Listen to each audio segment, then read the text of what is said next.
dear listeners.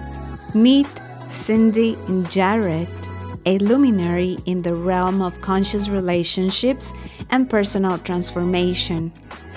With a 35-year legacy as the visionary owner of Designing Access Consulting, Cindy has dedicated her life to illuminating the path of conscious dating and guiding individuals in drawing in their beloved.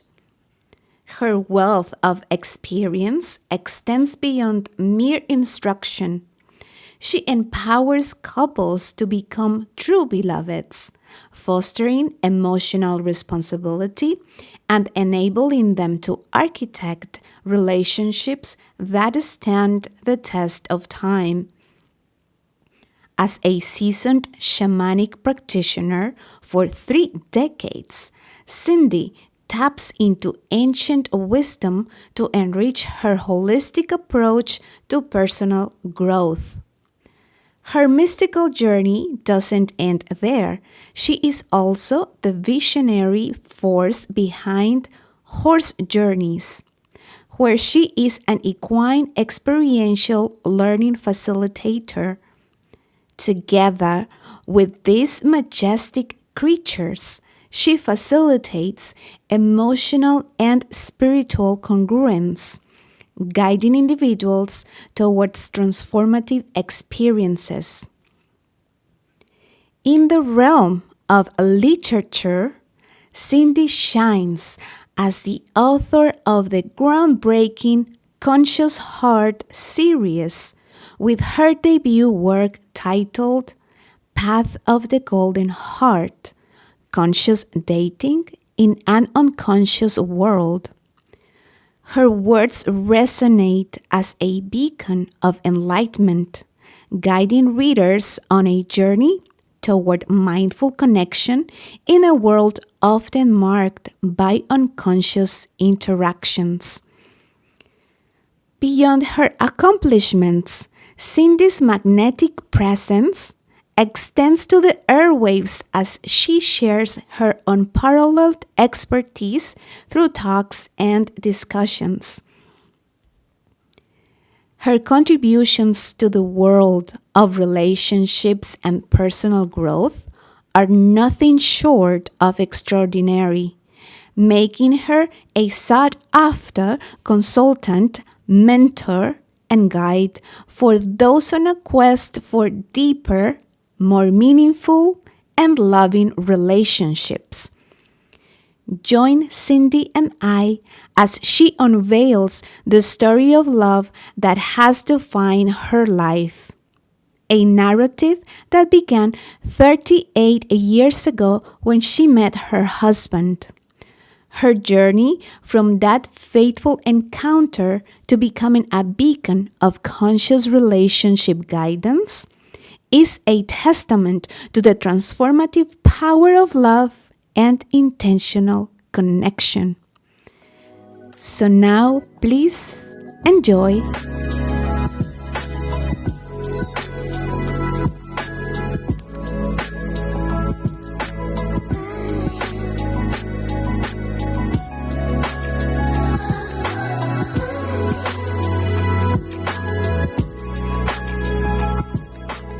Hello, everyone, and welcome to one more episode of the True Love Magic that we all share in our hearts and souls. And today we are definitely in for a huge treat. Cindy Jarrett, welcome and thank you so much for being on the podcast. And well, today is solstice of winter solstice. And well, this is very auspicious time. And I am just blessed to be here with you. And thank you so much for sharing your beautiful self and your beautiful soul and work.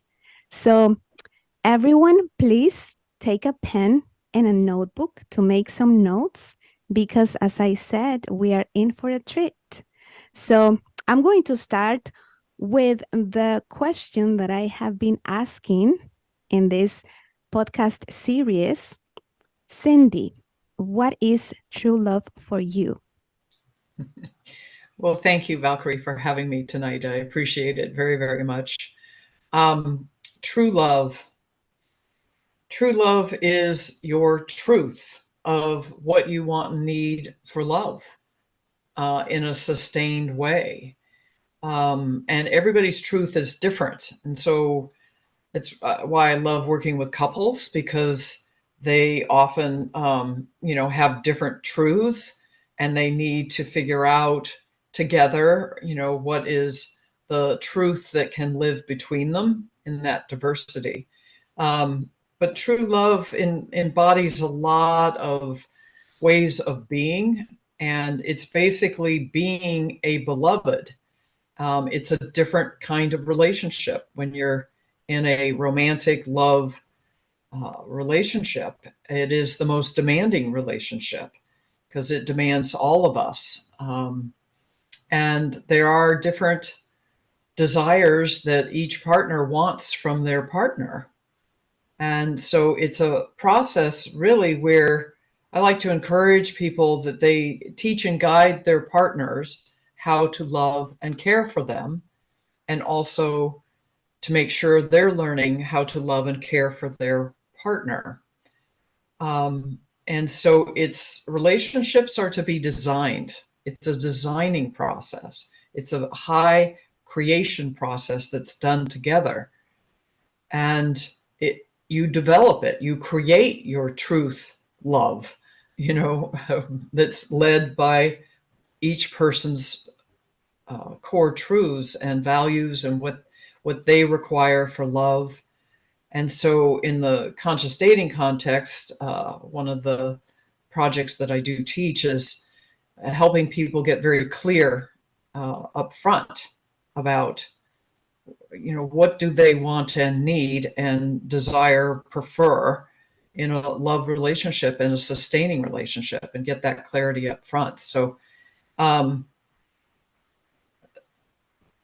I to love me, that. I'm sorry, please go ahead. that's right. um, I love truth, and I tell people follow truth, your truth and the other person's truth, even over love.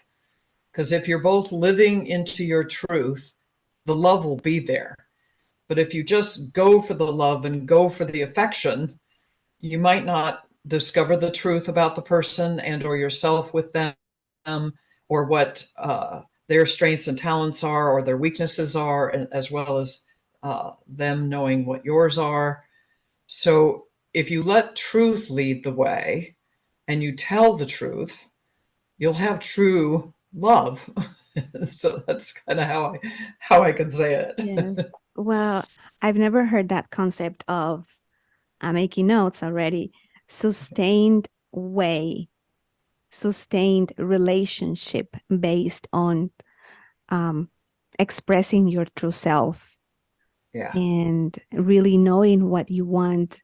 And it sounds to me that in order for one to do that, you have to know yourself internally because, well, I have so many people around me, friends, that I see they are kind of confused, right? And they don't find the right partner, or they ask, oh, where are the good ones? Or the good ones are married, they are taken already. So, and it is like this energy of losing hope.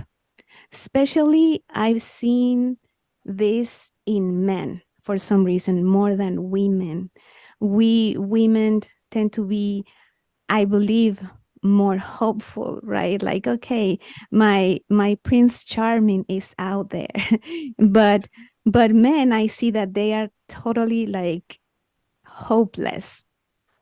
So yeah, sustained relationships based on truth. I love that concept. Thank you for that.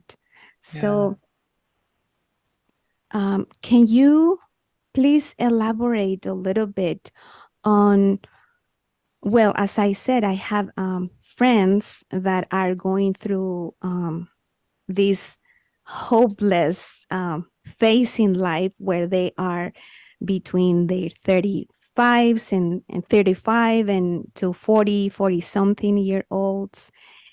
And in your experience, have you noticed like a trend or a topic on why either or both men and women um, find themselves at some point in time hopeless to find the right person or true love? Well, it's a great question, Valkyrie. It really is, and it's an important question. Um, I think I want to offer my definition that I use for conscious dating because it's the groundwork that I build that teaching on, and the program that is also in my book. So I use there's can be many types of different definitions that people could use, but I like to use the definition of conscious dating is knowing what you want and need for partnership and standing for those wants and needs being met. Also, being committed to responsible, non-harming, honest ways of relating throughout the getting to know a potential partner and of course forever into the relationship if it turns into one. So what I work with people that come that have that, because a lot of times I'm the last bus stop for people. They've done therapy, they've read a lot, they've done workshops, they have dated, they've been in some long-term relationships or short relationships, any kind of configuration, or they're coming off of a long-term marriage and they're disillusioned about the dating process and dating apps and how do you meet somebody and they don't want to do a bar scene and all that. So in the conscious dating context, I like to teach that people get very, very clear. They take the time with themselves to figure out, because if you take the time and you listen to yourself, you know what you want and need for happiness. You know what works. And then comes the standing for it. And in this definition, I start the work with this because there's usually a weak link somewhere in the definition. They haven't gotten clear. And if you are not clear, you will not draw to you necessarily a soulmate. It's happened before, but not always, and often not. Because you're not clear, the universe is saying, well, what about this person? What about that person? and you're trying to make it work and not knowing how to stand for.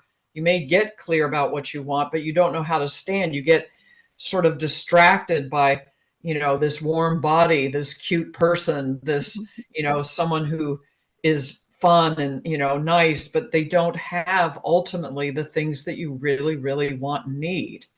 And that comes into the definition of responsible, being responsible to yourself and to them, and also non-harming. You don't have to punish anybody because they need to let you go or you need to let them go, and you don't have to ghost them. You don't have to be mean or unkind. Just say, thank you for, being willing to get to know me. And I appreciate your time. And it doesn't feel like a fit. And you can say goodbye with grace instead of leaving people hanging. And then you be honest. I want a marriage. I want children. I want monogamy. I want polyamory. You be honest with what it is you're seeking in relationship. I want a committed partnership. I want a companion to share life with. I don't necessarily need to live together, or I don't want to live together, but I want a companion. So everybody can come with different wants and needs. And sometimes people are afraid to be honest about what they're looking for. And that's part of the definition is you got to be honest with yourself. And be honest if you're meeting someone and you find out they're missing a lot of core wants and needs that you require to be happy. You're not a smoker and you're with a smoker and they don't want to stop.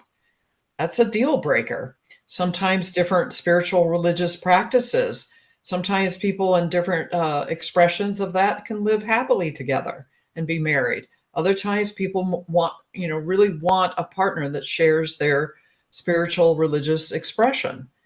A vegetarian and a meat eater, sometimes can be a deal breaker or a problem. Yeah. I've seen people part over things like that. So um, the disillusion comes because they don't know how to properly vet someone for themselves. They're either not clear, or they're clear and they're not standing for it, or they don't know how to properly get to know somebody, go slow and get to know before they get attached. And that involves sex, having sex too soon. Because when we have sexual energy flowing between us, we're getting attached to people. It attaches us energetically. One of the things I learned in my spiritual training is that if you have sex with someone, your energy fields are connected for at least 3 weeks. Wow, I So didn't know that. 3 weeks is a lot. it is a lot. And it's not like 3 hours, it's like 3 weeks. Your energy fields Wow. and are commingled. Well, So that's if you're, very powerful then, huh? Sexual yes. energy is that powerful. I mean, even if it was a one night thing, so then Yeah. still, wow.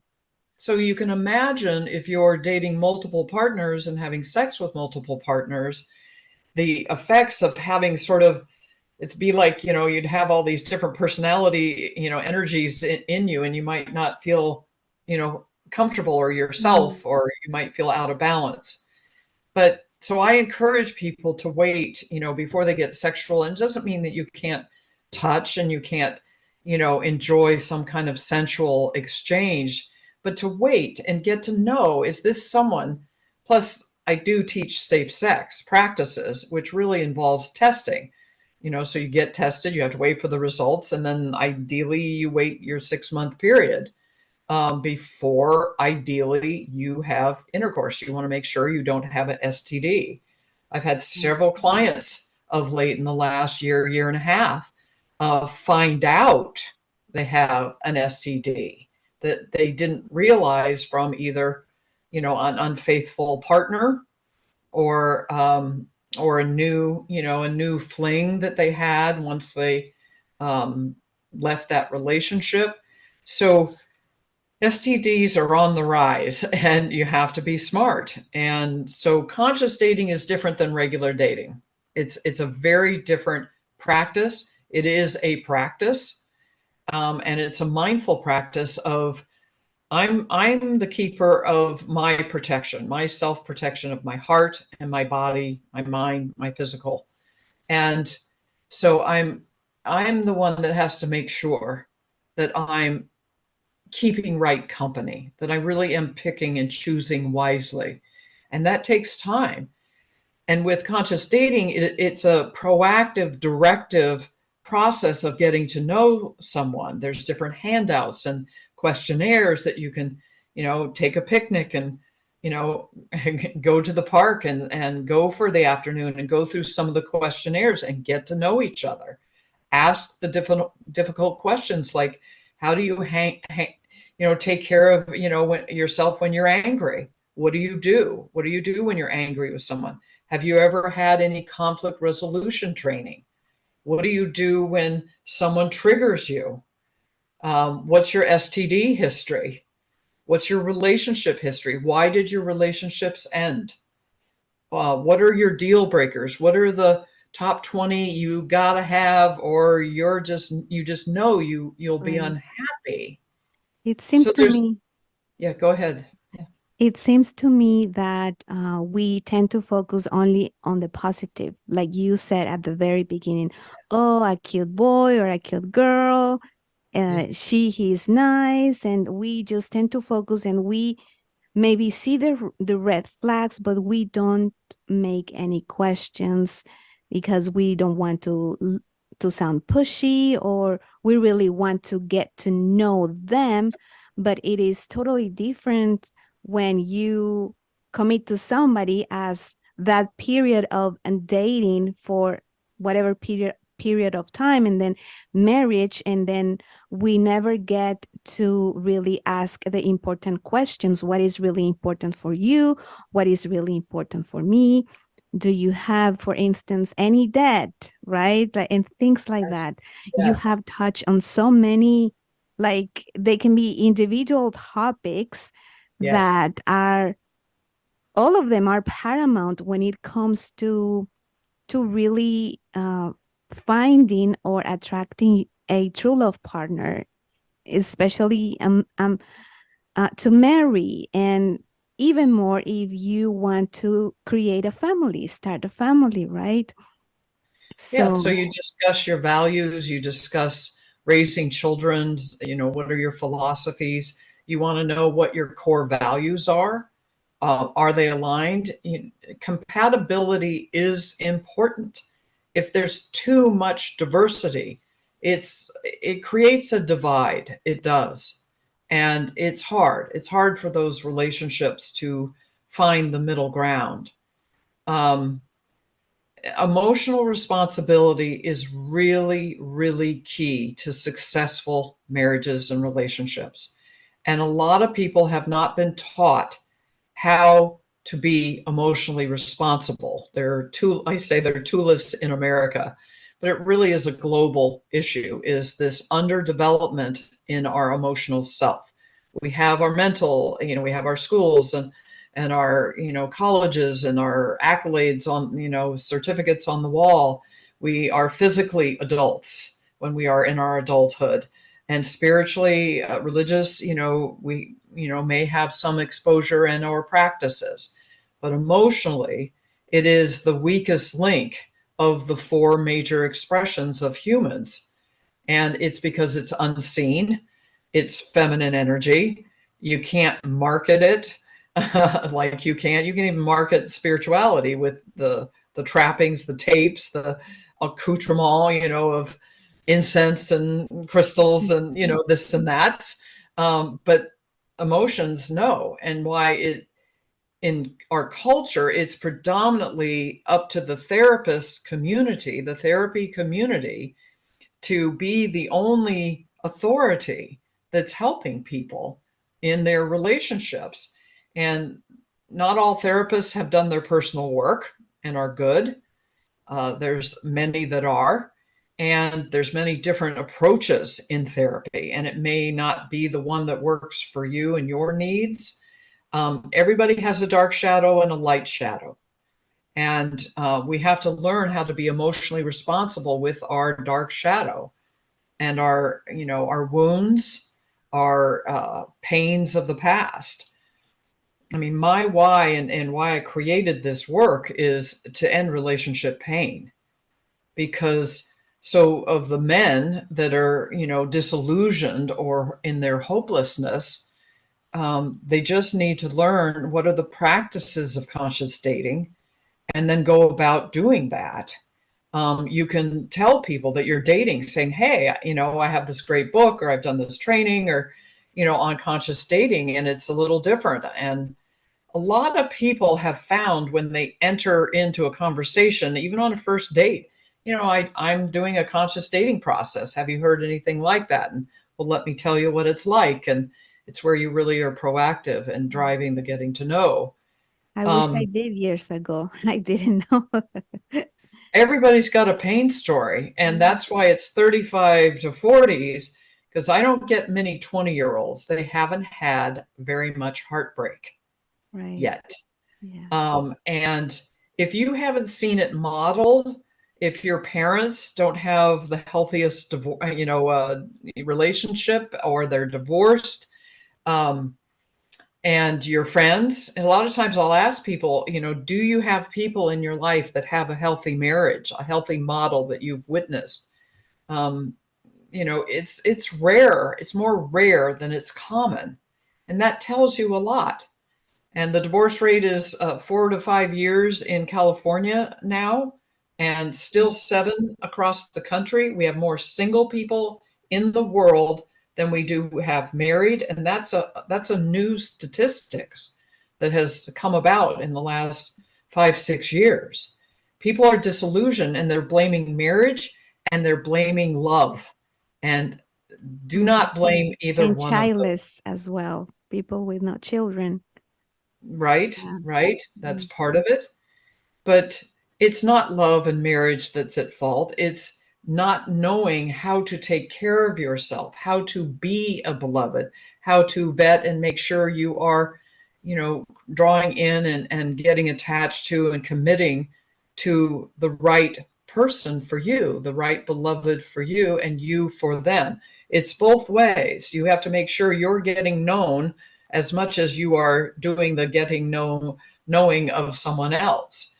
And because sometimes it's one way, like, well, he's, really listening. He's really listening to me, but I don't know much about him. He's not really answering my questions. And, he seems kind of private or very protective. Right. So yeah. Do you consider, in your experience, talking about responsibility, are men more responsible than women or vice versa, or you don't see like a pattern? I mean, you also guide couples as well. So yeah. No, I'm not much of a genderist. I'm much more just a consciousness Mhm. uh, trainer and community, and that's my audience. That's my client base are high functioning, well educated, involved, usually spiritual. Oftentimes they've done personal therapy, personal growth, and yet they still struggle with love. So um, I go more for working with people of consciousness, and men and women alike really want the same things. They do. So it goes beyond gender and it's more individualized. It's the individual that sits in that body that Mm, looks male, looks female, because sometimes the woman is more yang energy and sometimes the man is more yin I energy, see. and yet they are heterosexual relationships. And it's the same in gay relationships where there will oftentimes be a yin and a yang energy, you know, in the coupleship. So I don't I don't talk much about genders per se. I know that that's a conversation that's been beaten to death on some level, and about how different we are. We're so different, and talking about our differences. And I say to the public listening to this, what has it gotten you to know that men are so different than you, or women are so different from you? Has it brought you together? It doesn't bring us together. So to talk about where we are the same when we want certain things that are, very much aligned. And that's why you getting to know what you really want and need, and then standing for that over time as you get to know people. Um, It comes to mind the topic about feminism. Uh, do you consider that um, the new generations are the men of the new generations are kind of, I would say, confused on how to treat women, given that we see so many feminists nowadays, and I like the mean, Me Too movement. I don't need a man. I don't need this. I don't need them to open the door for me. I mean, in my case, I'm old school. I love chivalry, and that's like a plus for me when I see my friends doing that for their girls, and my husband does it for me. So that's like huge for me. But for other women, that's not important. And like you said, well, that's not a priority for them. That's not in their list, right, to check on a true love partner. But I see some extremes, for me, look like extremes on men that just like don't want to cross that line, or they are kind of afraid. They don't really know how to approach a woman, if that makes sense. Do you have any comment on that? Yeah. The thing is, there's a lot of things that influence us and our culture and what we were raised with, what we witness impacts us and will often shape what we do, what we believe in terms of how we go about all the things in our life, and dating is no exception. Coming together in a relationship, no exception. And for me, conscious dating is really, it's just that upfront honesty of talking about how you like to be loved, cared for, and vice versa. The other person is volunteering that. And you're finding out, do you like the traditional ways of relating, or are you non-traditional? Um, Everybody's an individual. There, to lump all women, all men, most women, most men, it doesn't serve, because it's an individual by individual by individual basis. And if you're getting very clear and putting in writing what it is that you are seeking in a life partner, then that's your reference. That's you and your reference. And that's who, that's the document that you use to vet people and get to know them. Yeah, I mean, it's certainly nice when you walk into, a building, that your partner doesn't walk behind you and just close the door and not hold it for you. There's just being nice, being considerate, being inclusive, being caring, taking care of. But for one person, how they want care expressed, and another could be night and day. And so that's why conscious dating includes a lot of over communicating. And what's really rampant in the conscious or in the dating world is under communicating, not really sharing enough about who you are and finding out who they are, like really, really. And like you said a moment ago, which is very important, which is, we dating tends to be all about, let me find out about all the goodies. Well, you're going to live with the total person, so the good, the bad, and the ugly. And you want to find out, is their bad tolerable? Thomas has my husband has a stubborn streak, for many years. We've been together 38 years. Many years he would just say no, and I used to say, why do you always say no first before you've pondered whether this is a possibility? Like, I'd like you to open up to, a richer relationship with possibility. And he took that on, and he's not Mr. No, and that kind of stubborn streak. But that was something I could live with. I couldn't live with someone who was unkind, or someone who was unhealed, toxic, to themselves or myself, and wouldn't do anything about it. If you've been wounded, if you have hurts and harms that have been done to your heart, and you haven't done anything to heal that, you are going to carry that into your relationships. And that's another reason why some relationships fail. And so people blame the gender of their object of their love, or they blame marriage, or they blame love, instead of, whoa, what did I do to cause this to end? What are my patterns? What have my partners been telling me about me that doesn't work? And if you have wounding, if you came from a very toxic family, if you have had really severe abuse on any level, and you haven't done your personal growth work, that is one of the greatest things you can give a future beloved. Go do your heart work. Go do your healing, your heart.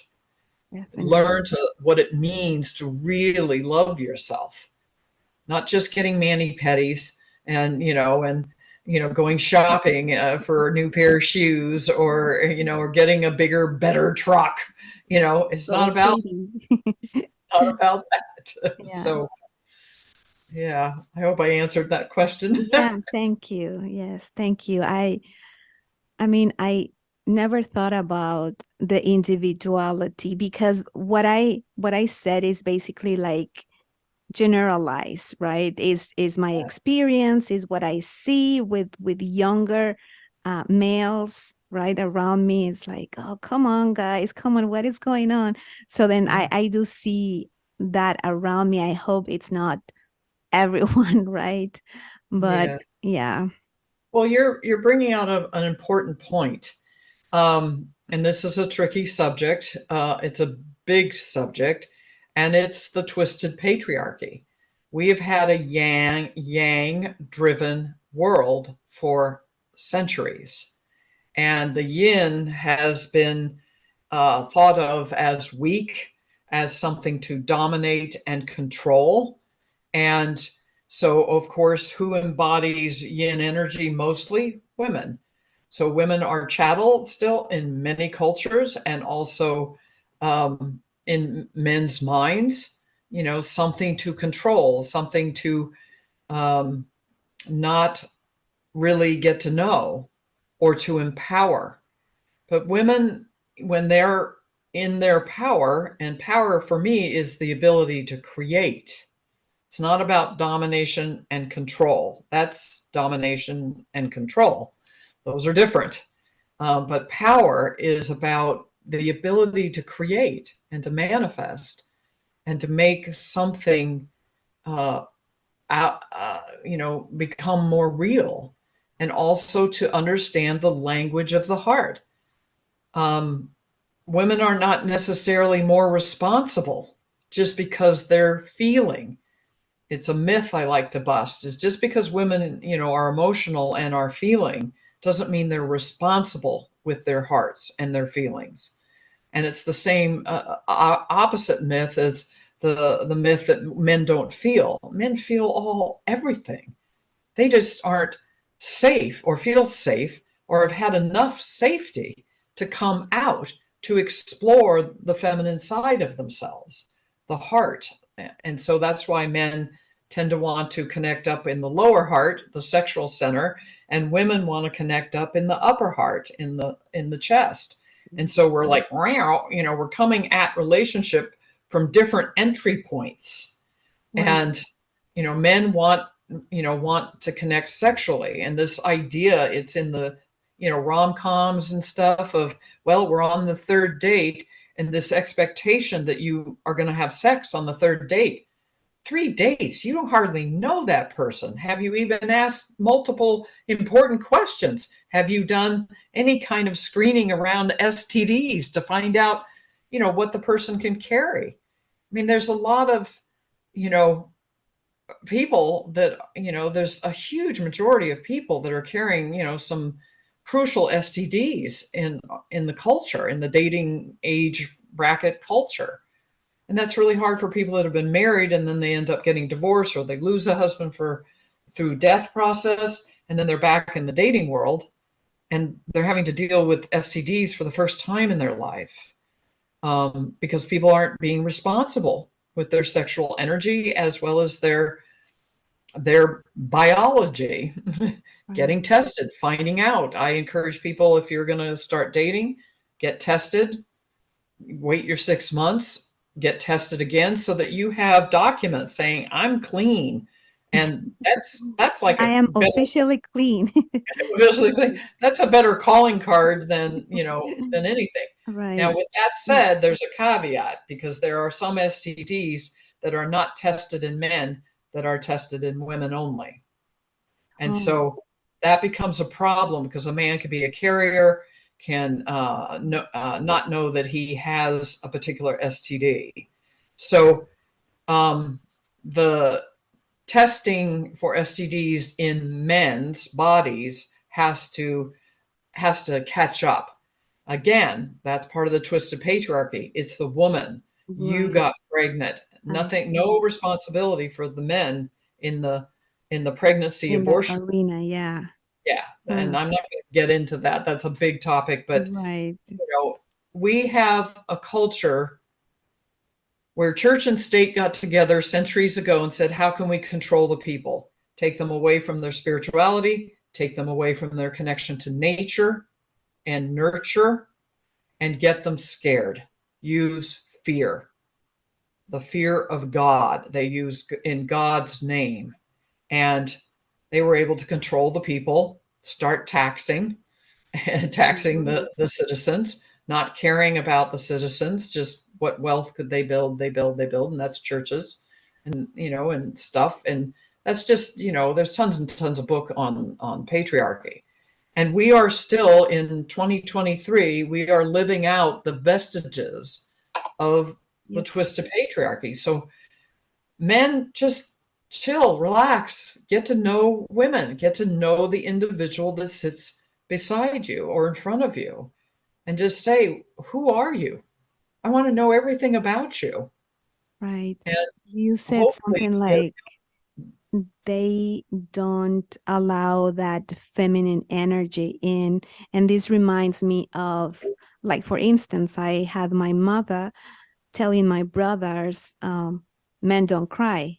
And my father, right, telling them men don't cry. And growing up, that's all that I heard. yeah, Parents telling their sons, men do not cry. And I remember just feeling compassion. I mean, I was a little girl and I'm like, well, they want to cry, they need to cry, just like why I am allowed to cry and they are not allowed to cry. Like, it didn't make sense for me, and I could feel their hurt even. I'm like, oh my goodness, what is going on? So yeah, that's confusing, right, for boys. Like, why? It's this feeling I need to express, I need to cry, period. yeah, they're Yeah. encouraged to develop sexually. They're not encouraged to develop their heart. And so that's why, again, a man at 35, 40, because I'm also a shamanic practitioner and I've done a lot of soul retrievals with men, and I've brought back more broken hearts with men than I can count. The essence of a broken heart. And even though their physical heart is beating in their chest and they are breathing and they're alive, they are in disconnected relationship with love. And so it's a cultural thing. And, and it's slowly changing. And I think it's scary for men.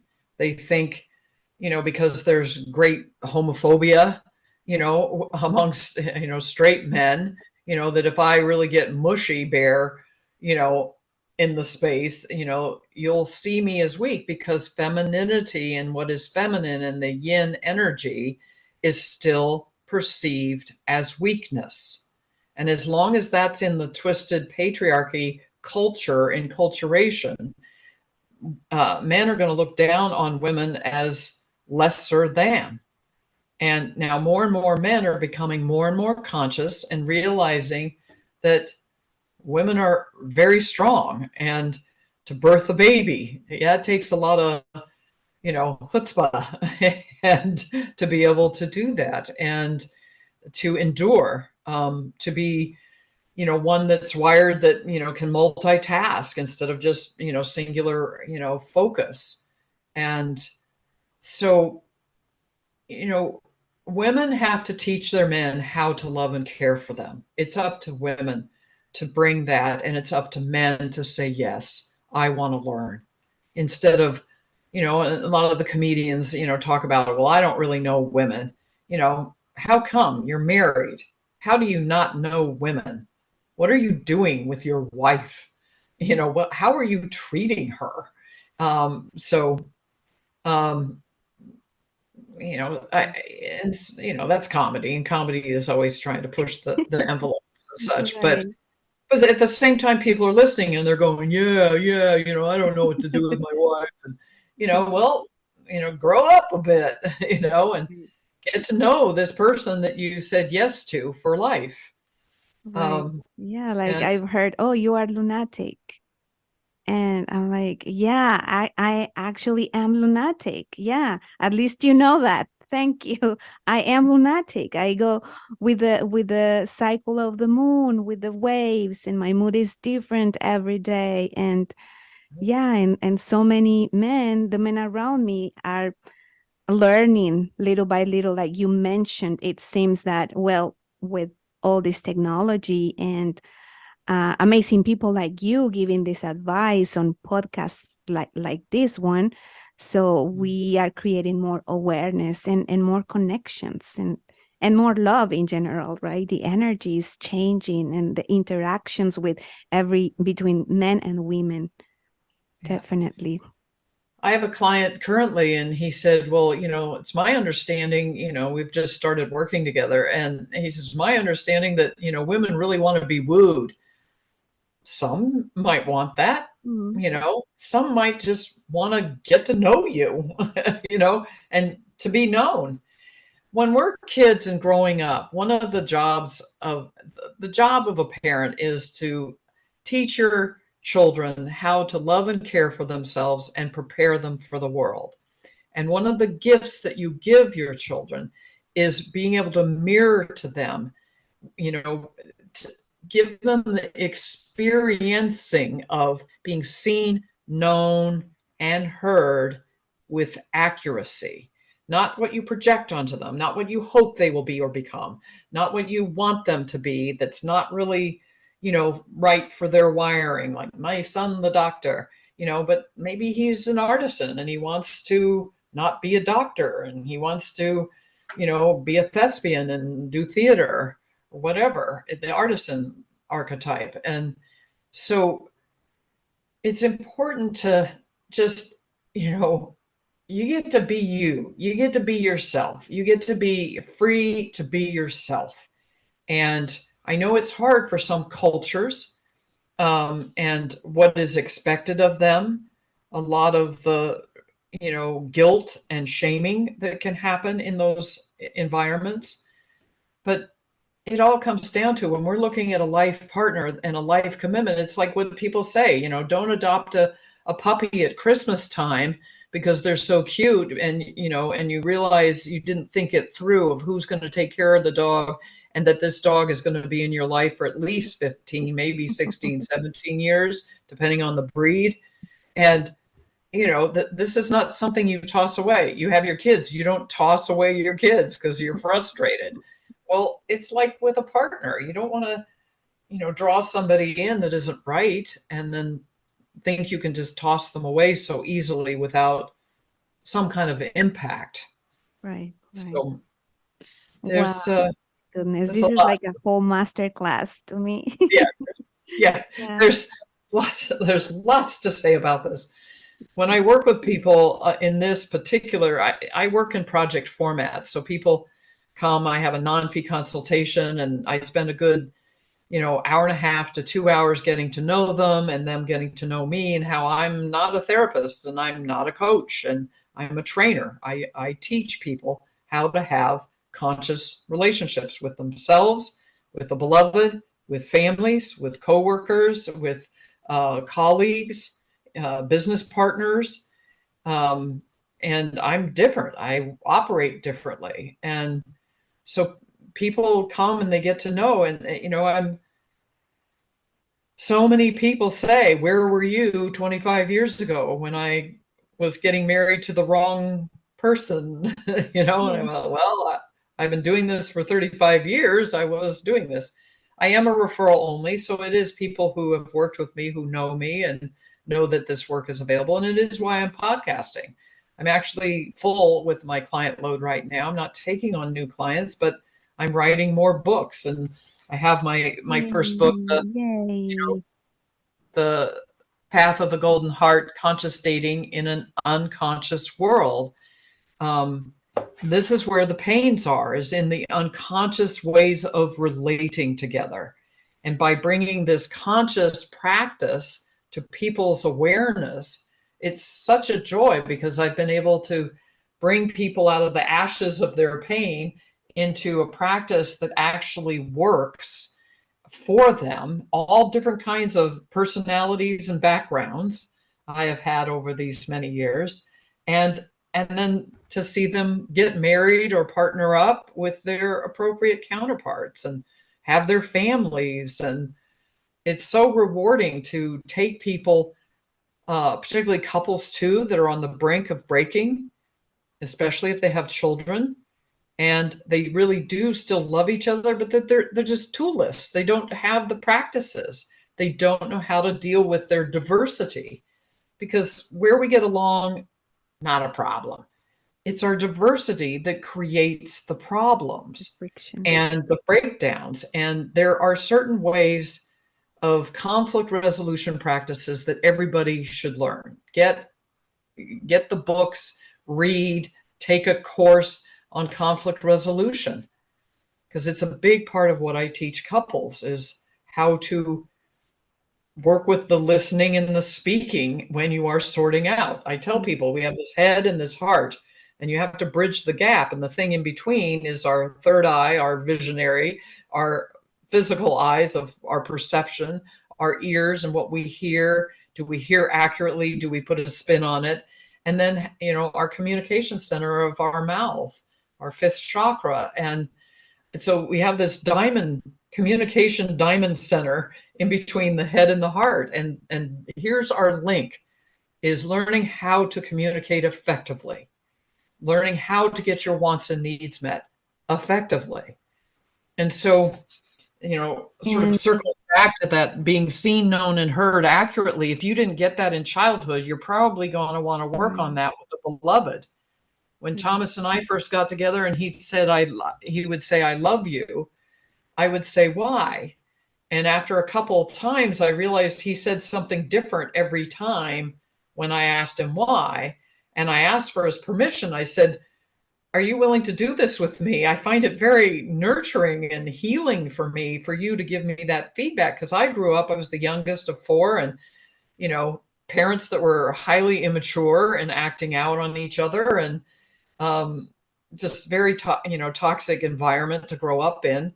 And I didn't get feedback on who I was, and other than some of the criticisms from my sisters, but I definitely got that messaging. And we need to know, who are we? How do we impact you? Why do you love me? Not like why, like I question you, but like why? What am I doing that brings love to you? And because I want to recreate that, and I learned so many things about myself, and he was so gracious to give that to me. And in many ways, he kind of parented me a little bit. Yes. And we can do that for each other. We can provide some of the missing pieces that we didn't get at home. Because guess what? They didn't have it to give. And this is why we can forgive them. Like Domine Padre, I forgive you for you know not what you have been doing or not doing. And we step back and we go, well, it's up to me. I'm an adult now. I'm going to fill in the blanks. And it's another reason why I created this conscious dating. I was working and studying in really high functioning spiritual communities. And I looked around and people were still being very poorly with each other. And I just went, this isn't right. And what is missing here? And what I saw was the integration of these wisdoms that we were studying. They weren't integrating it. And one of my superpowers is I can take spiritual and metaphysical practices and ways of being and put it into usable formats. And so that helped me launch my business. I wanted to teach people the practice that I did in drawing to me my soulmate and what it means to consciously date, to vet a potential partner, to get grounded in what you want and need. I don't believe in practice dating. Well, I'll date for the next, 2 years and figure out what I want. When you're dating someone, you have their heart in your hands. And that's a responsibility. That's an accountability. And you don't want to take that lightly. And so get clear first of what you want and need. Not just, well, let me go out and see what's out there, what's available. Everything's available. Another thing that, I think you had a question kind of like, what are some keys around, that's needed in the conscious dating work is belief work. Our beliefs are what we create from. It's the foundation of our creations. So if you look out in your world and you're not creating well in certainly the dating beloved realm, you most likely have negative beliefs that are counterintuitive, that are a saboteur to your creation process. And so you want to find out what are your negative beliefs. And it could be, I'm not lovable. It could be, I'm wounded beyond repair. It could be, all the good men are married or gay. I've heard so many times from women in the Bay Area. And it's like, if you say so, if you believe that, that's what you will only see. But when you have the belief of, I draw to, I am drawing to me my ideal partner for me for a lifetime. I'm calling in my soulmate that is just right for me and I am right for them. These declarations that say, that's backed up by belief. I am worthy of being loved as I am. And, you want to look and see if you've got some negative beliefs that Yeah. are, and you know that by how you talk about the object of your love, whether it's same sex or opposite sex, that's the object of your love. And how do you feel about men? How do you feel about women? Do you have negative stuff about they're all cheaters? Can't trust them. They're mean, they're cruel. Well, you're speaking from past. That's who you maybe dealt with in the past. But that doesn't dictate or have to dictate what your future is going to be. Right. So I work a lot with dismantling negative beliefs too. That's a big part of the work. And that Yes. process is in the book. That brings to mind. Yeah, Yeah, because your book is not, it's not just a book. It is a whole training, like a whole program, right? So I yeah, am very impressed. I've never seen this concept of like a book, but it's like a whole program, a whole training. So that's yeah, so beautiful. And also this brings to mind, um, like in my experience, it was like a decision, like you said, you declare that your person is out there and I am attracting him or her to me. So it was, I call it a decision from my heart yeah, and mind in alignment after finding out what were my beliefs that I had yeah, about men in general, and that yeah. was reflected me being totally oblivious for years, Yes. that pattern repeating. And the last time I recall, it was just this day. And I was like, oh my goodness, I was dating my father, Yep. basically. I was Yep. dating him. People that would tell, I love you so much, you are the best, but they were absent, just like my father. And it was totally an aha moment. And I was like, I was totally oblivious. I didn't know. And Yeah. so then moving forward, I decided this is the last one. This is the last relationship that I date my father, period. And Yeah. it was a decision. I said, no matter what, and I started doing the inner work. That's what brought me to my inner self, basically, and my self discovery of what I wanted. But yeah, it was after all these patterns and heartbreaks, basically. Yeah, it's so true. The early dating phases, because this conscious dating is not mainstream yet. It's coming, but uh, yeah, we tend to draw to us wherever we have unfinished business in one or both of our parents. We tend to draw a partner because it feels familiar of the family. And so in a crowded room, you know, you're drawn to the alcoholic. You always get the alcoholic. You always get the person who won't commit. You get the broken wings, the victims, the narcissist. You literally draw them out of a crowded room, and you go beep beep beep beep beep. Beep. Somehow I feel comfortable with you because you're the devil I know. I understand you. I understand this wiring. You're not right for me, but I feel comfortable because it is something that you do know, and until you break up that cycle and see the patterning. There's an exercise in the book about traits lists. I have people write out the traits, positive and negative, of uh, put past partners and themselves, and you look and see what are the patterns.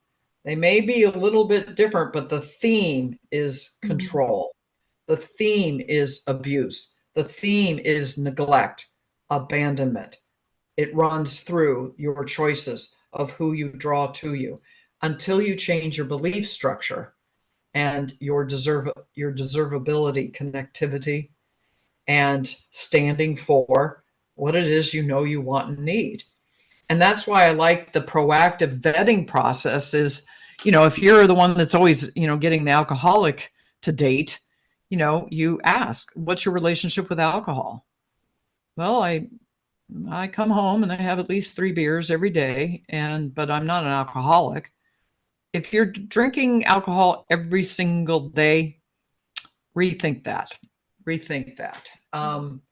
Now, people have a glass of wine with their meal at night. Okay, so there's, the cuisine connection to wine. That's fine. But if you're looking at it and seeing, oh, wow, it's kind of like your neighbors can cite out, in the recycle bins, who are the alcoholics because they've got all the bottles in the recycle bins. And, if you're, putting down, 5 bottles a week, you got to rethink that. And so you can ask people, and they may lie. They may not see that they have a problem. And then you vet them in the process of also being with them in all different kinds of situations and scenarios. In the book, there's a list of how to, different environments, to, put yourselves in together to see how people, relate, how they are, how they, take care of others. Are they, are they good with people or are they bad with people?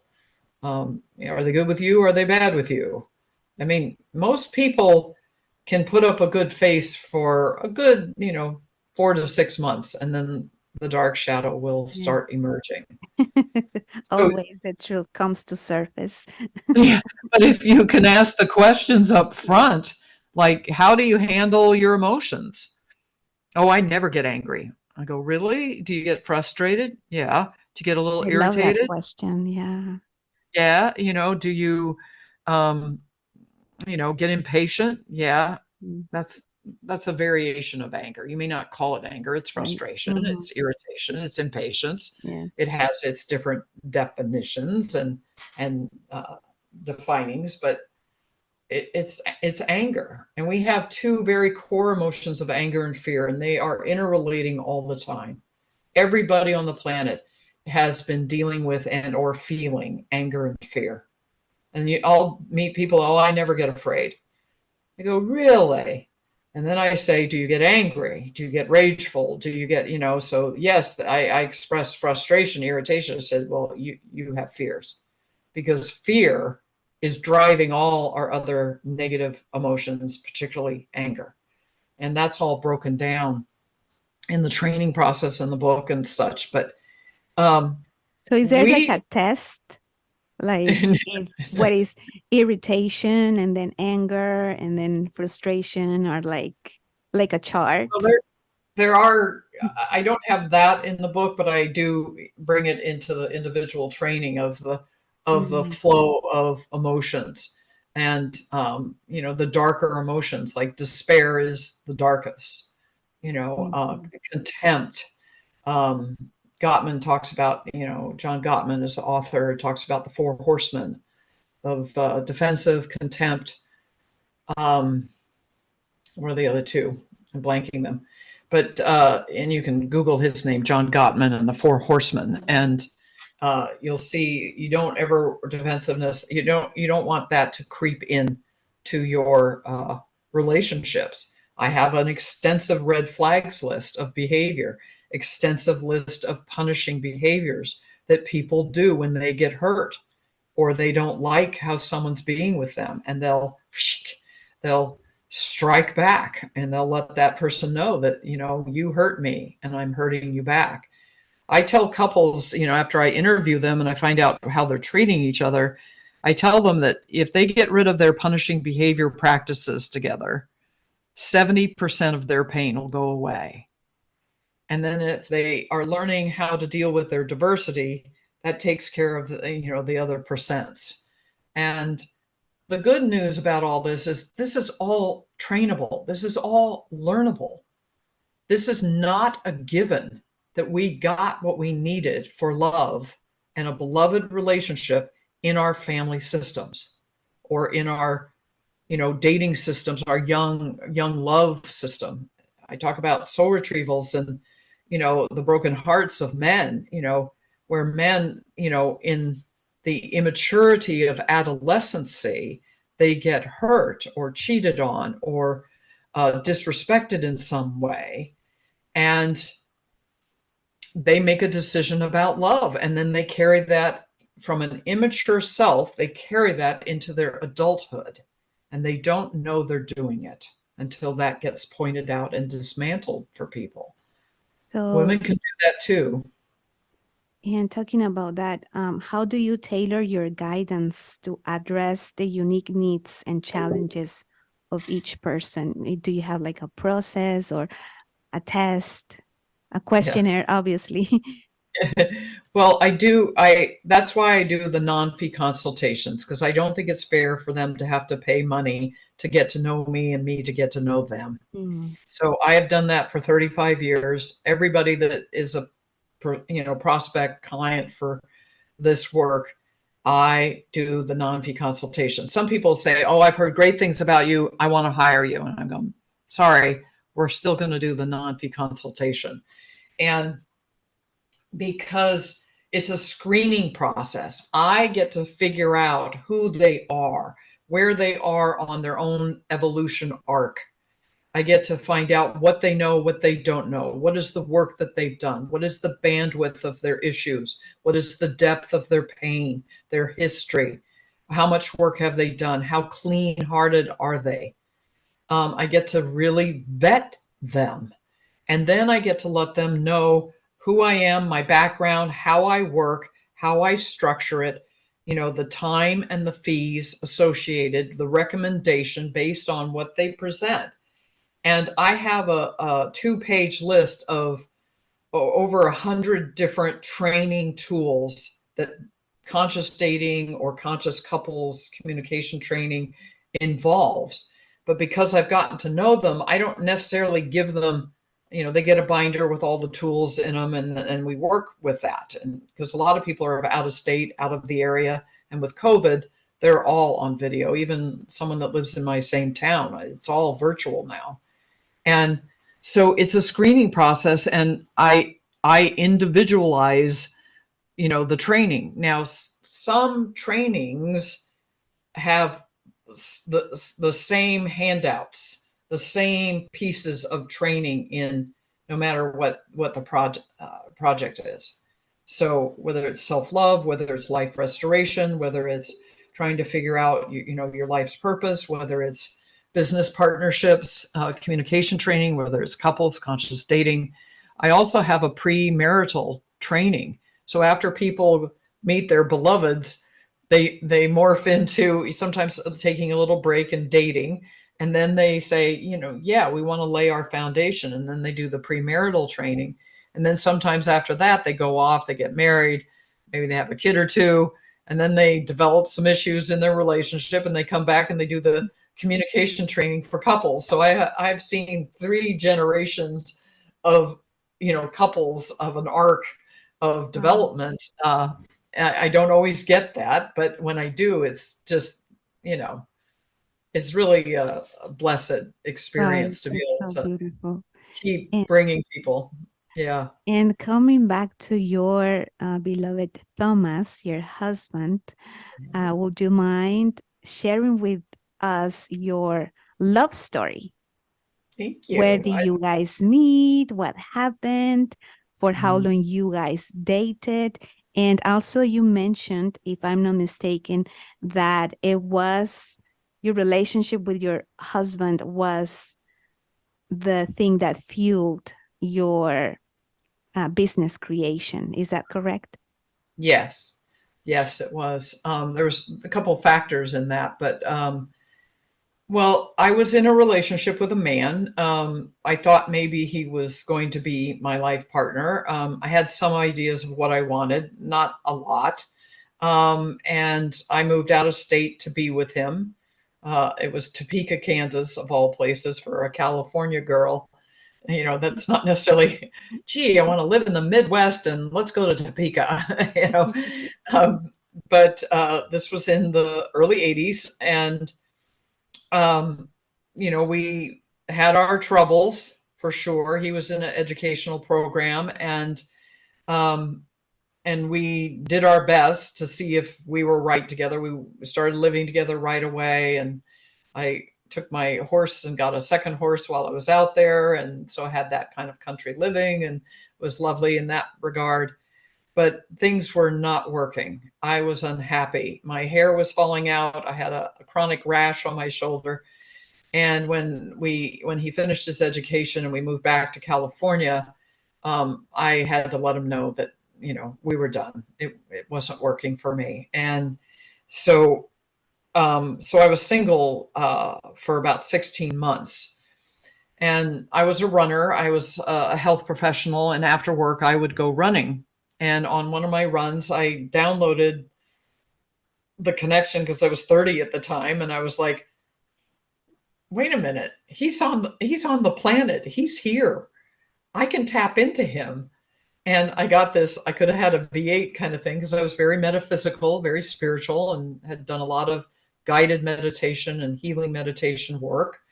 And so I went home, I ran home and sat, and I also work with the divination system of the Tarot system and meditation. And I started getting very clear information about who this person was.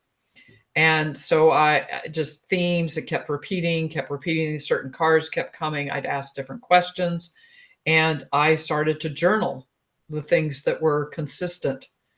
And so I put it in my journal, and I was getting a person. I was getting very definitive, clear information.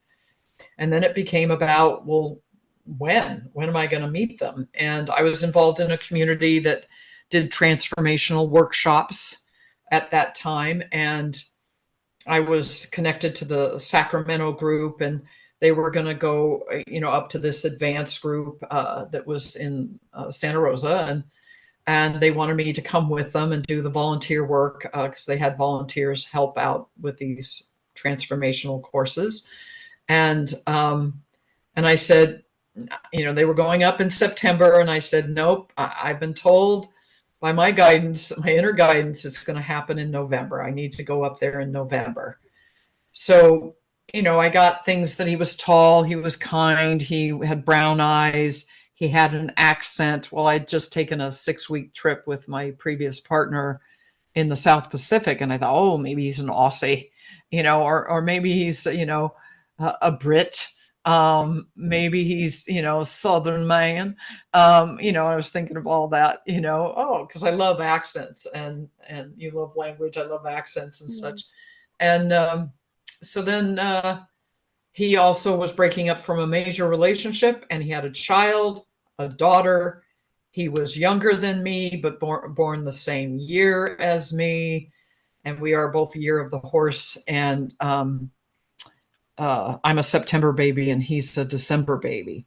So when I met him, because I'd already connected with him on the spirit level, I did this workshop that I was guided to do.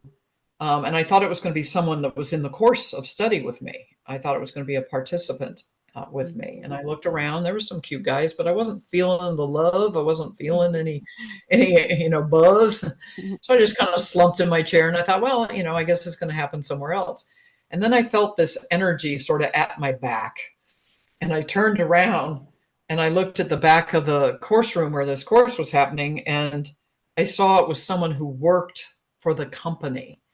And I already knew that, the staff was not to fraternize with the participants. So, I was like, okay, wow, it's someone who works for the company, not someone who's in the class with me. So I thought, well, that's interesting. He was tall. He had brown eyes. He seemed nice. And then I got wind of his accent, and he's from New Jersey. And so I went, oh, he's a Jersey boy. Oh, my God. And I just cracked up. and it leaks out every now and then. He goes, "What's the matter?" You know, Cyrene for siren, things like that will come out because his parents lived a long time in Jersey. And um, so anyway, so I thought, well, check, check, check. That's interesting.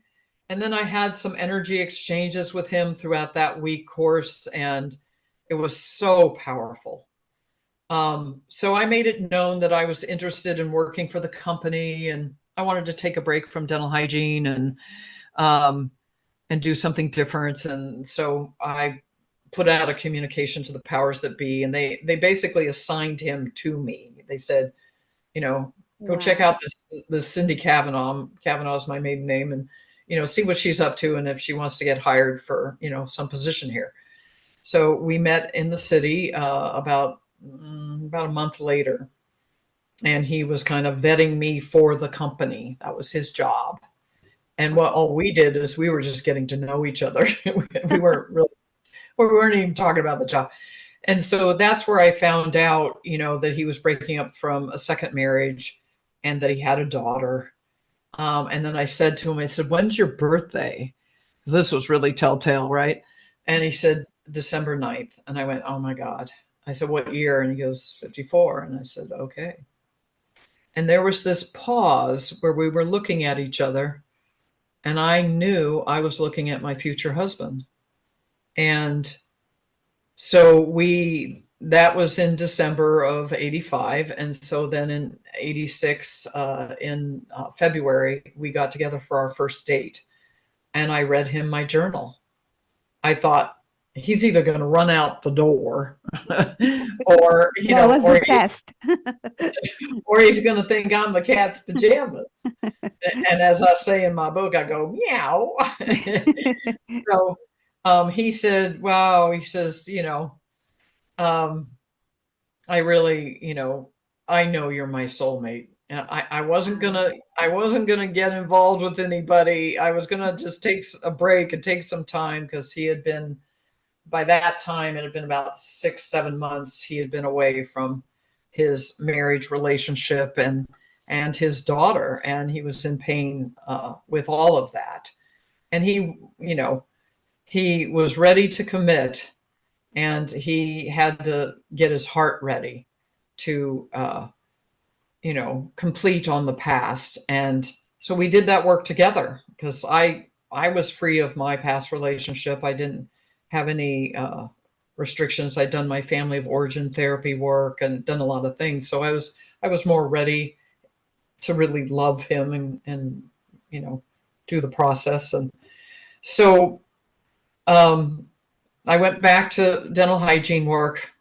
Well, I worked for the company for a year, and then I went back to, dental hygiene, and I just thought, I knew that was a stepping stone career. I just knew there was something else of more my life purpose. And the only thing I ever read or studied or cared about was spirituality and relationships. Those are just my passions. And then being in those spiritual communities and seeing people struggle, and I thought, I can teach certainly conscious dating, and I can teach couples how to communicate, because I did some specific training on the side postgraduate around conflict resolution training and the distinctions of communication, and which is a passion. And so I hired a woman to to help me figure out what to do next. And I got very clear that I wanted to be a teacher and a trainer. Because in the early 80s, mid 80s, a lot of people were becoming coaches, and I didn't really resonate with that structure. Individuals, work an hour and a half twice a month, and couples work 2-hour sessions twice a month. So it's a 3-hour or a 4-hour commitment instead of a 50-minute hour or a half an hour.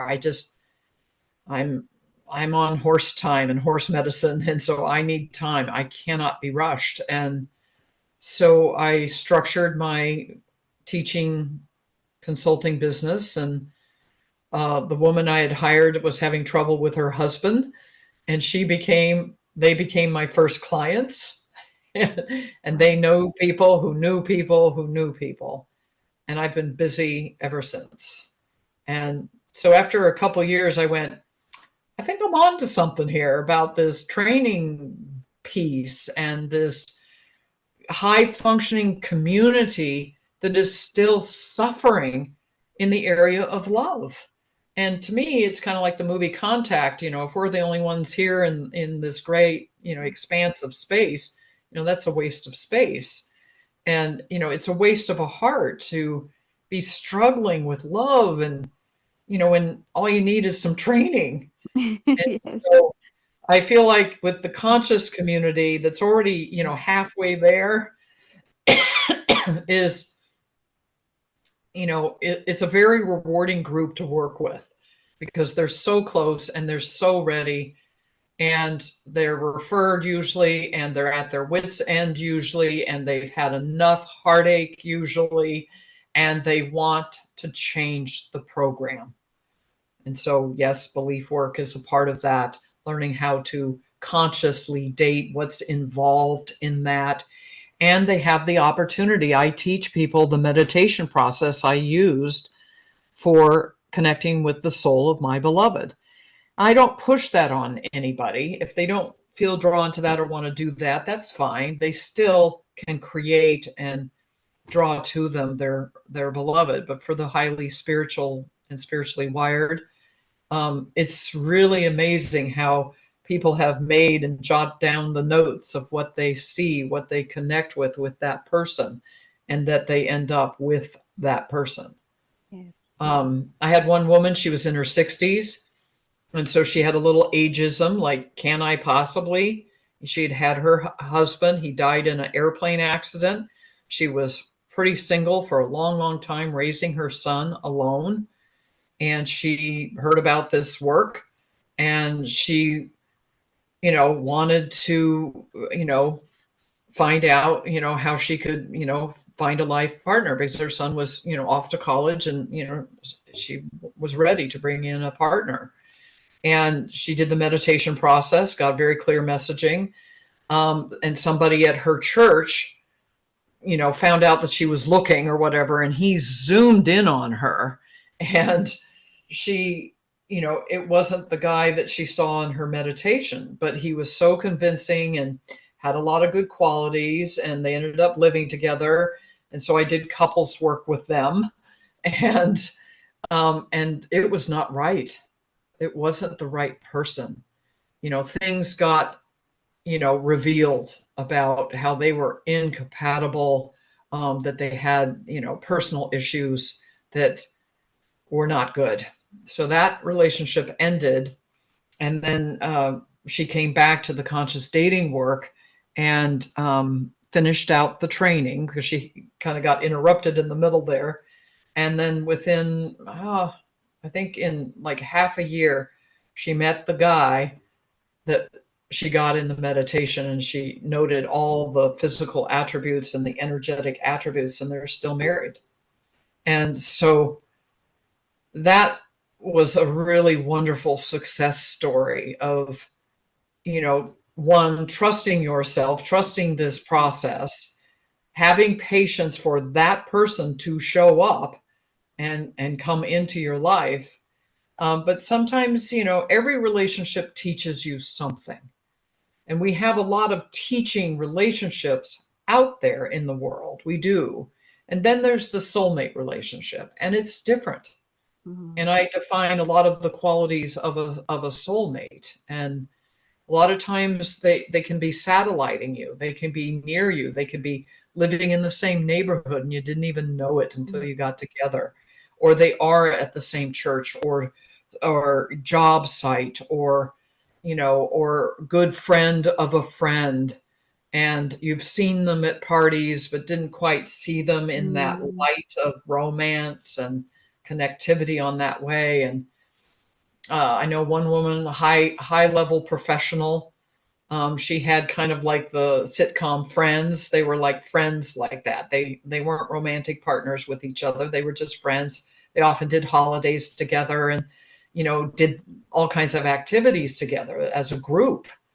And one day, after we had worked several months and we did some cleaning up of her heart and getting her ready, and she just locked eyes on this old friend of hers.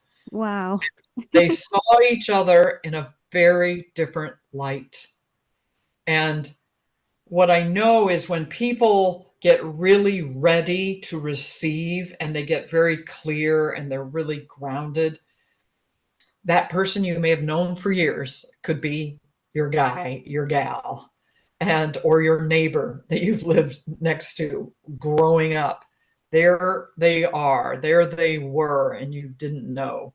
Right. No. You go to a high school reunion after 20 years, and you do get back with your sweetheart. There's Yeah, I've this heard story. stories like that. It's so crazy and Yes. amazing. Yeah. Yeah. And well, I want to share that I actually did something like the beautiful practice that you just mentioned about connecting basically with your true love at the soul level and Yes. receiving messages. In my case, it was more like calling for his energy in my meditations, Yeah. and just saying who I am, where I am. So then after doing this for like 3 months or so, I Mhm. was driving on the freeway and this energy comes to me and tells me he's not in the US. And I'm like, no, no, no, wait a minute. I don't want him to be in any other country. I don't want to move to another country. That's not going to happen. Yeah. So then after 3 months after that energy came to me, and I was like, it was like a knowing, right? Like, okay, he is Yeah. not in this country. And I'm like, oh no. Yeah. And so my description of my list, I mean, it didn't really describe like an American guy, which made sense, right? So after 3 months of that energy, I met my now husband. How did you meet? Where did you meet? Well, this was through an old friend of mine that I've been hanging out with for years. And I actually used to call her um, my old sister because Mm. that's what she was for me. Yeah. And so she was Turkish. She unfortunately passed away last year. Oh, And so she we would always hang out, and of course she knew the type of relationships that I would attract, right? mm. So just one day, like I Mm. will say, we say out of the blue, but it's not out of the blue, right? So she tells me, oh, there's this one guy in Turkey. And I'm like, come on, like it's so far away. And then she tells me, well, honey, we are going to go to Turkey next year. So you might as well just, be friends with somebody your age. And I'm like, I think she's right. So, long story short, we connected on Facebook and we talk like for around 1 year. And after 1 year, I decided to go meet him. Mm. And yeah, I mean, it was a knowing, like we knew, Yes. yeah, we Yeah. are for each other. And I mean, all my friends here, of course, oh, you are going to the Middle East, don't go there, it's dangerous, blah, blah, blah, blah.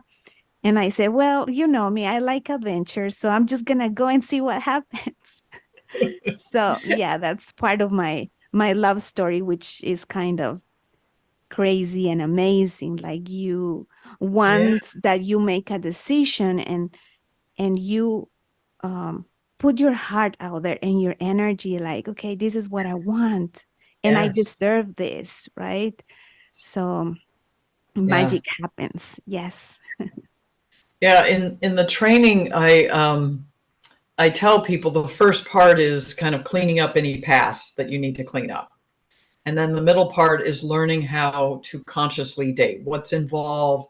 Well, what are the actionables? What are the things, to learn about and know and ground and all that. And then there's the meditation process. And so I tell people, you may not want to do the meditation process, or you may. So it's there for you if you want it. So it depends on how many months these sections take.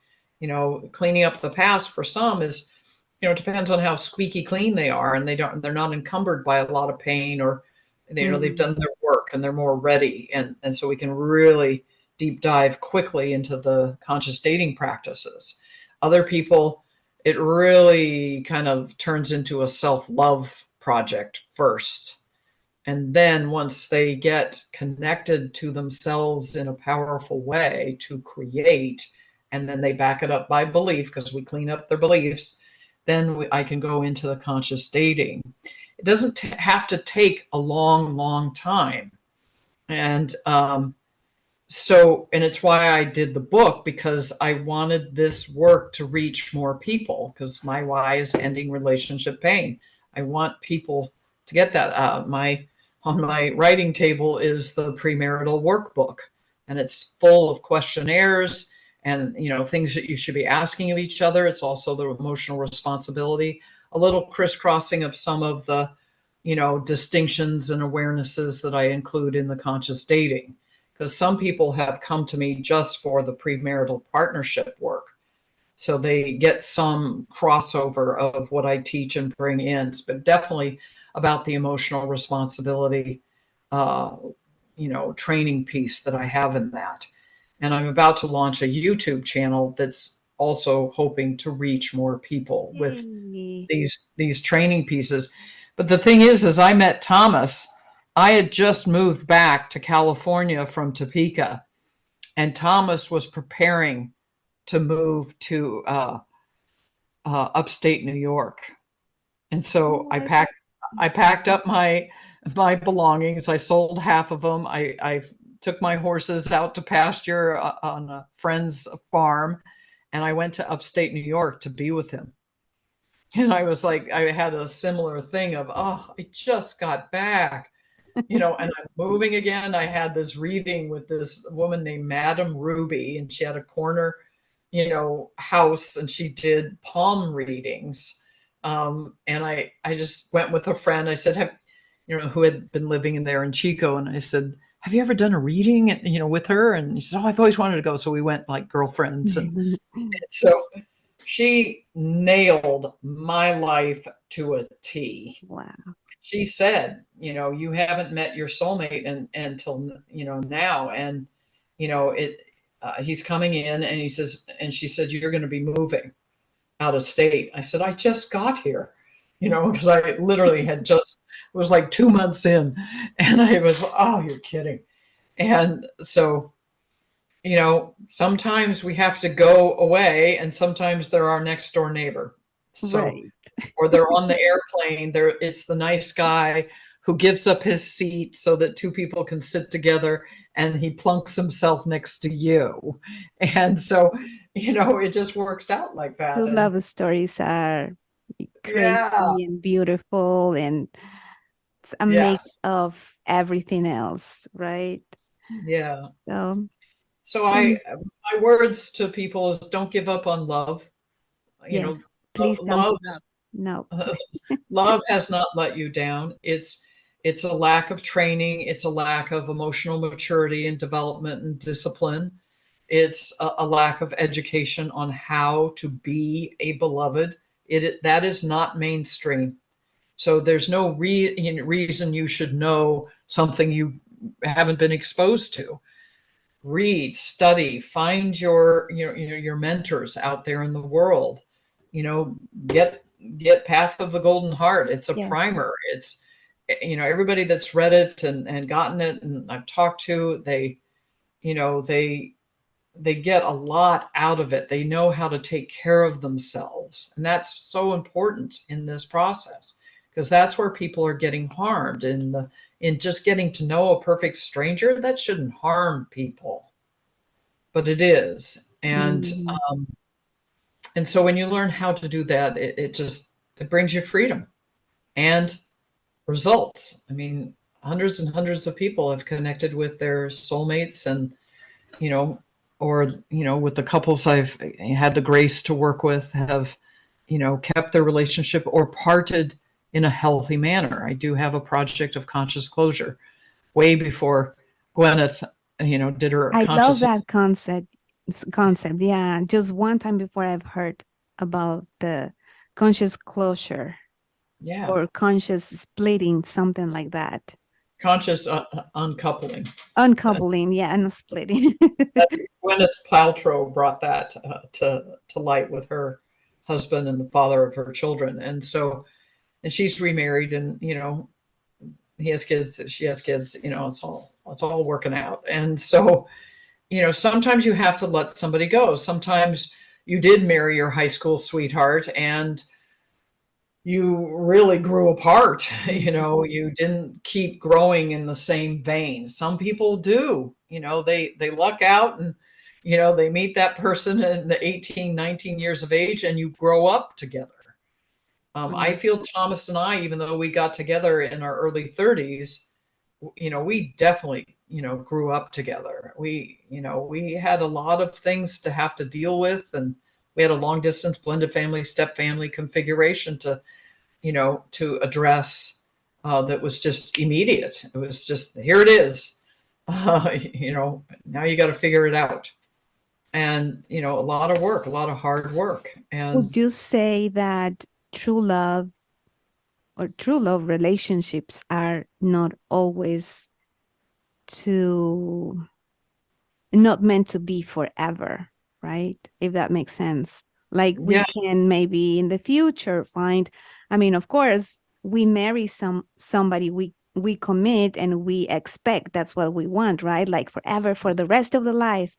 yes, But I always tell friends it doesn't have to be because we're always changing, always evolving, and we don't yeah, know what is going to come our way, right? no. So, but yeah, yeah. Yeah, I know there's a show out there, Love is Blind, and they're trying to prove if love is blind. And I'm sorry, but, Mm, it matters of, having the having the visual connectivity, having the chemistry connectivity, and you can get to know somebody in a booth. Yeah, you sure can. Ask some questions and feel comfortable with, but you have to do so much more when you're making the life decision, and also being honest about what personal growth work you must do to heal your heart. I actually want to be a consultant on that show, and because they're causing wounds, for mm, some of those mm, participants and contestants in that, mm, and they're creating harm, in that environment. I think the intention is there, and it's a pure intention, but the structure is, either how they pick people. I don't know mm. what's missing there, but love is Well, not, the you thing is know, that uh, it might just be for marketing purposes, right? well, yeah, I mean, they are wanting to try and have this experiment, and Mm. but anyway, I wanted to interview them and say, well, do you have somebody on site that takes care of these people? These people are getting wounded. Right. And then they have after meetings and these fighting and infrastructuring, and I'm like, okay, so you got a reality show going, or do you have really a commitment to bring people to relationship Mm. and to teach them something? Who's teaching here? You're just kind of putting them in this environment to try and get to know people that are absolutely on their best behavior, and you aren't even seeing the body languaging that conveys in being together, and touch that conveys so much. Like, one guy didn't like this one lady who wore false eyelashes. He thought she was too fake, and he just shut down. And they kept marching ahead with the program, and he Oh God. never properly opened up until it blew up. And you know, I mean, that Oh woman my was still goodness. angry. I know. So anyway, so if anybody's watching that, be careful of how you interpret that world. Yes, Um, definitely. but So, anyway, yeah. Cindy, thank you so much. You have shed so much light and your wisdom and your beautiful work. And so, your book is a very valuable resource for those seeking guidance. Where can they find your book, and what is the best way to know more about you or contact you? Okay. So the definitely on Amazon. Barnes and Nobles also carries it, and don't be worried about if they say it's out of stock. You can still, ask for a couple, or a copy rather. And right now it's reduced on Amazon, so it's a good Christmas gift if you hear this podcast and you know that someone who's single and suffering, and they have repetitive patterns they can't seem to break. This is a great gift to give to them. That's Um, what I was thinking for my friends. So, yes, noted. yes, yeah, exactly. We all know somebody, right? And so, in terms of reaching me, I am creating a wait list right now, but in terms of, working one on one, the book is very comprehensive, and it also doesn't fully replace one on one individual work. And that's very powerful as well. Nice. And my hope was that people would read the book and they wouldn't necessarily need to commit to a 9, 12 month, 18-month commitment to, you know, do the full, process of this training, that they could just come and say, hey, I'm a little blocked here, or I need a little help here. And, we kind of just work for 3 months or something, and, 6 sessions, and, and then they're on their way. And that I could maybe, work with more people in time. And also why with the YouTube. So in the YouTube channel, Cindy Jarrett is going to be, my name, and emotional creativity is going to be sort of like the tagline. And then also my website, which is the 3 W's, Horse Journeys, all one word, horsejourneys.com. And that's a comprehensive website that has our vision for our teaching facility in working with horses for emotional and spiritual development, alongside my consulting work and the shamanic healing work and ceremonies. And we're going to bring all the disciplines that we've engaged in and studied together under one roof, because horse medicine is very, very powerful, and horses have a lot to teach people, and they're amazing beasties. And I just lost my beautiful teaching horse in July, and we were together for 16 years, and Wow. did some really beautiful work with students, and some small workshops and such. And he's coming back. He says, our work isn't done. I just had to get rid of this body. He was 28. And he said, I'm coming back. And I'm like, okay. So how am I going to find you? And he goes, don't worry, I'll That's guide you. beautiful. That's so Yep. beautiful. And Wow. so anyway, so that's that. Thank you so much for having me Thank and letting me you.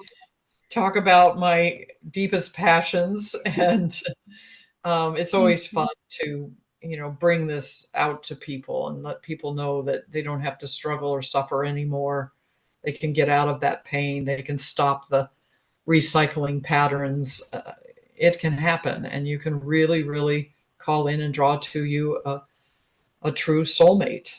And I do feel that we have multiple choices of soulmates that are here on the planet, and we call to us the ones that are, people that, soldiers. I mean, they lose a wife or a husband in war, so that's it. They can't have love again. No, it's not Right. true. Right.